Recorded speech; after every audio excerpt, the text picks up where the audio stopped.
दोस्तों, जो कहानी आज हम आपको सुनाने जा रहे हैं शायद ही आप उस पर विश्वास करें। आज हम आपको सुनाने जा रहे हैं चीन की एक ऐसी डरावनी कहानी के बारे में जिसे सुनकर आपके रोंगटे खड़े हो जाएंगे।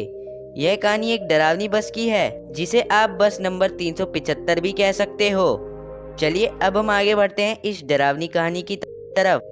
जरा सोचिए, आप काली रात को एक सुनसान सी सड़क पर अकेले बस में सफर कर रहे हो। तभी आपको पता चले आपके साथ बैठा हुआ शख्स कोई इंसान नहीं बल्कि एक प्रेत आत्मा है, या फिर जिस बस में आप सफर कर रहे हो वो भूतिया है। शायद आप इसे एक बुरा वहम मानकर भुला दें, पर क्या होगा अगर यह सब सच निकले। ऐसा ही एक वाक्य हुआ चीन के बीजिंग शहर में, जिसे आज तक चीन के लोग भुला नहीं सके हैं।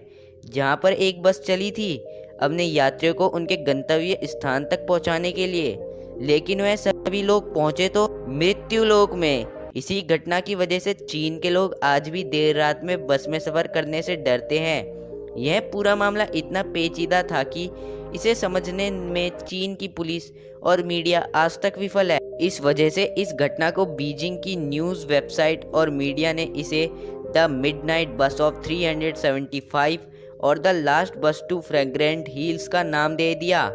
7 स्टेशन लंबा बस का यह सफ़र यांगमिंग हिल स्टेशन से चलकर शिलांग सान फ्रेग्रेंट हिल स्टेशन तक करीब 16 किलोमीटर का होने वाला था। 14 नवंबर 1995 यानी आज से करीब 25 साल पहले इस सर्द रात में एक बूढ़ी औरत, नौजवान लड़का और एक कपल यांगमिल हिल स्टेशन पर बस का इंतजार कर रहे थे। कुछ देर तक इंतजार करने के बाद ठंड सुनसान सड़कों को कोहरे से ढकना शुरू कर दिया था। सन्नाटा धीरे धीरे पैर पसारने लगा। वहीं दूसरी ओर शहर के जानवरों की आवाज़ें इस सन्नाटों को चीरने लगी थी। क्योंकि वहाँ कोई नहीं था तो वह लोग आपस में बात करने लगे। ठीक 11 बजे उस स्टेशन पर आखिर बस नज़र आती है। उस बस में उस वक्त एक ड्राइवर और एक लेडी टिकट कलेक्टर के अलावा कोई नहीं था। बस स्टॉप पर रुकते ही वह सभी लोग बस में चढ़ जाते हैं। बस में अब 6 लोग सफ़र कर रहे थे, 2 क्रू मेंबर्स और 4 पैसेंजर्स। सब कुछ सामान्य सा लग रहा था।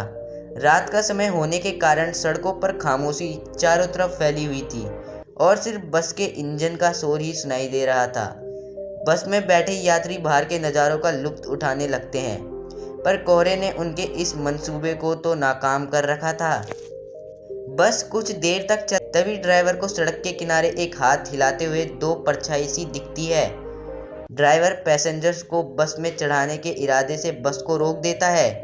जब बस रुकी, बस के पीछे के दरवाजे से जब वह 2 लोग चढ़ने लगे तो अचानक से दिखता है कि वह 2 नहीं बल्कि 3 हैं। वह दोनों व्यक्ति तीसरे शख्स को सहारा देकर बस में चढ़ाने लगते हैं। उन तीनों का मुंह नीचे की तरफ था और तीनों ने चाइनीज़ ट्रेडिशनल ड्रेस पहना हुआ था।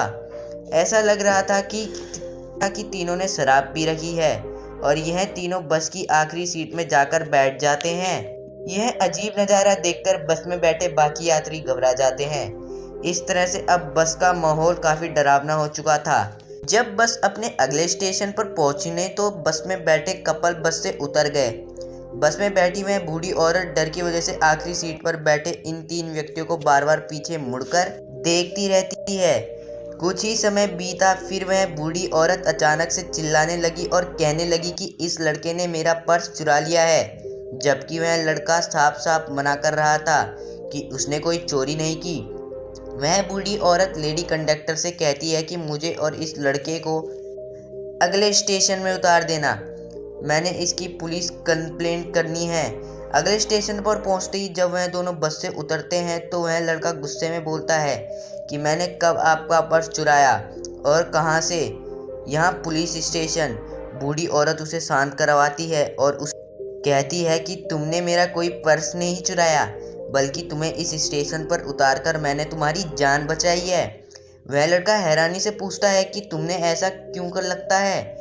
वह औरत बताती है कि बस की आखिरी सीट में जो 3 व्यक्ति बैठे थे वह कोई इंसान नहीं थे बल्कि भूत थे। यह सुनकर वह लड़का कहता है कि आप यह क्या कह रहे हो? शायद आपको कोई वहम हुआ है। वह बूढ़ी औरत बताती है कि जब से वह तीनों बस में चढ़ रहे थे मुझे काफ़ी अजीब लग रहा था।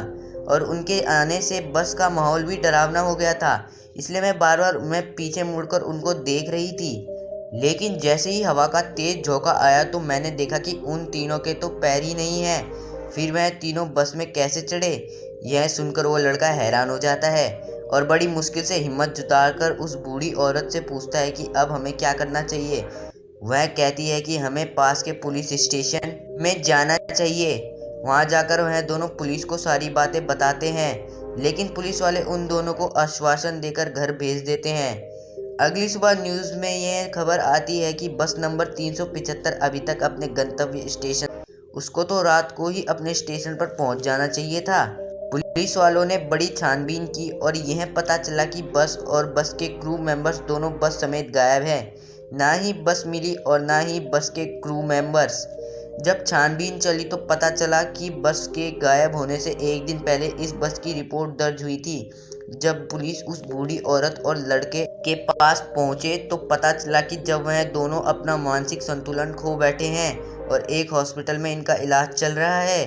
2 दिन के बाद बस नंबर 375 तालाब के अंदर तैरता हुआ मिला, जिसके अंदर 5 लाशें थी, जिसमें 2 लाशें बस के क्रू मेंबर्स की थी और 3 लाशें बुरी तरीके से खराब हो चुकी थी, जिसको पहचान पाना बहुत ही मुश्किल था। इस घटना के बाद पूरे चाइना में यह बात फैल गई। आज भी लोग जानना चाहते हैं कि आखिरकार इस बस के साथ क्या हुआ था, इन 5 लोगों की मौत कैसे हुई, बस में चढ़े वो 3 लोग कौन थे, क्या पूरी बस भूतिया थी। पुलिस ने काफ़ी छानबीन की और काफ़ी सारे सवाल हैं जिनका उत्तर मिलना बहुत मुश्किल है। पहला सवाल, इस बस में 5 लोग थे जिनसे 2 लोग पहचान में आ रहे थे, जबकि बाकी 3 लाशें इतनी सड़ी हुई क्यों थी। दूसरा सवाल, बस में इतना पेट्रोल था कि वह बस अपने गंतव्य स्थान तक ही जा सकती थी, फिर वह बस अपने स्टेशन से 100 किलोमीटर दूर उस तालाब तक कैसे पहुंची। तीसरा सवाल, बस की पेट्रोल टैंक में तेल नहीं था बल्कि पेट्रोल टैंक खून से भरा हुआ था। चौथा सवाल, आखिर वह तीनों रहस्यमयी लोग कौन थे। आज भी लोग इस खौफनाक घटना को सुनकर डर जाते हैं। दोस्तों, अगर ये कहानी आपको अच्छी लगे तो कहानी को लाइक एंड सब्सक्राइब करना